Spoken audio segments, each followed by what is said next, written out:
وسيرك وزارة waxbarashada iyo tacliinta sare wasiirka xigeenada wasiirada goboleedyada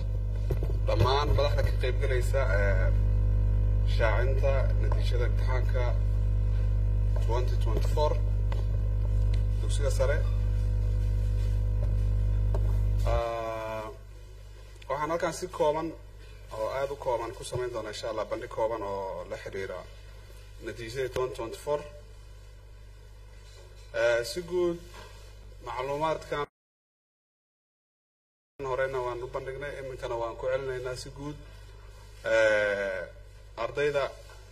ka qayb gashay ay tahay in ay ahayd inay ka qayb gasho imtixaanka 37,038 arday bay ahaayeen laakiin waxaa imtixaanka si rasmi ugu fariistay 36,034 arday dadkii loo qorsheeyay 37,000 bay ahaayeen 36,000 baa u fariistay 736 dugsi ayaa ka qayb galay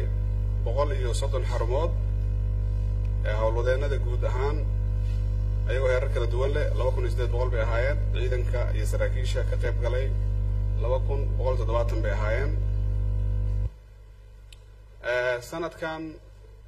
imtixaanka waxaa ku soo kordhay oo si guud in la baabi'iyey natiijo arday gaaraysa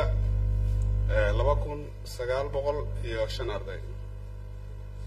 natiijadaasoo ku salaysan dad qishay qof mobile lagu qabtay kuwa warqada lagu qabtay inkastoo mobileka u badnaa qof kastoo qish lagu soo report gareeyey waa la baabi'iyey maadadiisii dadka maadooyinka ugu badan oo la baabi'iyey waxaa ka mid ah carabiga oo 443 arday laga baabi'iyey fiisigiska oo 435 arday la baabaashay natiijadiisii chemistry juqraafiga 351 arday ilaa xisaabta ugu dambaysa 76 arday laga baabaashay waa sanadkii ugu horreeyay oo si toos ah loo baabi'iyo arday mobile iyo qash lagu qabtay natiijada guud ee ardayda waqtigan sanadkan la shaaciyay waa sidaan guud ahaan waxaa gudbay 33,668 arday halka ay hareen 2,366 arday oo u dhiganta boqolkiiba 6.6 93.4 way gudubtay si guud ayay ina tusinaysaa shaxdaas heerka gudubka ardayda marka laga fiirsho xagga gabdhaha iyo wiilasha gabdhaha imtixaanka galay waxaa gudbay boqolkiiba 93 halka wiilasha ay gudbeen boqolkiiba 94 marka halkaas waxaa muuqata dhicitaanka in uu heerka qaybgalka gabdhaha iyo wiilasha boqolkiiba 42 ayaa 41.8 oo u dhow 42 ayaa ka qayb galay sanadkan imtixaan gabdho hala 58.2 ay wiilal ahaayeen dadka ka qayb galay imtixaanka sanadkan heerka darajaynta imtixaanka sanadkan wuxuu gaarayay ugu badnaa oo caloosha imtixaankeena ay boqolkiiba 50 ilaa 70 inta u dhaxaysa ah 50 ilaa 70 halka noqon oo u dhaxaysa ayaa ah imtixaankeena xoogiisu yahay oo ah C+ C caadi iyo C-. shaxdan waxayna tusinaysaa heerka dhicitaanka 10 sano u dambeeyay imtixaanka 10 sano la qaadayayba waxaa arki karaysaa 2018 ilaa 2020 ayuu dhicitaanka ugu badnaa halka 2020 23 24 uu ka yar yahay mataqaanaa dhicitaanku maadaama systemka hore aan isticmaalaynay oo labada shardi ahaa laga guuray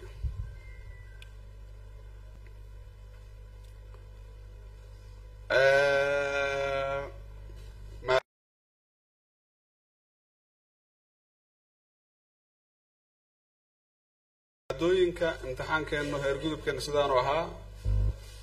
afka Soomaaliga ayaa aad u fiicnaa 71 ayuu ahaa mataqaanaa heer gudubkiisu si guud celceliska guud maadada labaad oo ah tarbiyo ayaa iyadana aad u fiicneed oo 70 ku dhawaatay xisaabta ayaa fiican taariikhda ayaa fiican waxa ugu hooseeya maadada chemistry-ga iyo biology-ga iyo ingiriisiga ayaa ugu hooseeya heerka gudubka maadooyinka celceliska waxaan rabaa halkan inaan ku xijiyo ardayda 10 kaalimood oo ugu soo horeeya galay imtixaanka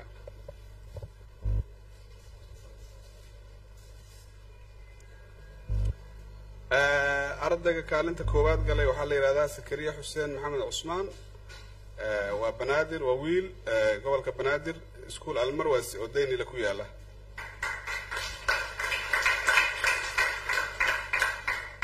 qofka labaad waxaa la yiraahdaa Saciid Maxamed Warsame la yiraahdaa galmudug iskuul shara jaamac la yiraahdo buu dhigtaa degmada Caawda 86 uu keenay qofka kaalin saddexaad ku jira waa isla shara jaamac Caawda waxaa la yiraahdaa asagana Saciid Xasan Maxamed Diini baa la yiraahdaa sidoo kale kaalinta afraad saddexaad waxaa isna la galay Abdul Fattah Nuur Ahmed oo koonfur galbeed Albashair iskuul la yiraahdo Baydhabo ku yaala kaalinta afraad waxaa galay Cabdiraxmaan Axmed Xuseen Cosoble oo Hirshabelle ka soo jeeda iskuul Al-Xanafi la yiraahdo magaalada Jowhar ku yaala kaalinta shanaad waxaa ku jira Maxamed Xasan Cusmaan Carays degmada Luuq Jubbaland iskuul la yiraahdo Luuq Ganaane waxaa ku jira Sakariya kaalinta dhaxal Sakariya Faarax Cigaal oo galmudug ka soo jeesta shara jaamac degmada Caawda asna wuxuu galay kaalinta lixaad kaalinta toddobaad waxaa galay Cabdirashiid Cabdirasaaq Cali Axmed Jubbaland Afmadow iskuulkiisuna waa Afmadow degmadiisuna waa Afmadow asna kaalinta toddobaad buu galay kaalinta sideedaad waxaa galay Sakariya Siyaad Maxamed Cabdullaahi oo Kismaayo ka soo Jubba Kismaayo iskuul yiraahdo dhigtaa magaalada Kismaayo kaalinta sagaalaad Saynab Nuur Ibrahim Ahmed oo degmada Afmadow oo Jubbaland iyo qofka ugu dambeeya ah oo kaalinta tobnaad ah oo ah Samsam Ahmed Cabdiraxmaan oo ayana Jubbaland Lower Jubba ah iskuulkeeda Lower Jubba la yiraahdo Kismaayo ku yaala intaas waxaa ku dhan bandhigi koobnaa aan ka sameeynay natiijada imtixaanka aad iyo aad ayaa u mahadsantihiin assalaamu calaykum waraxmatullaahi taala wa barakaatuh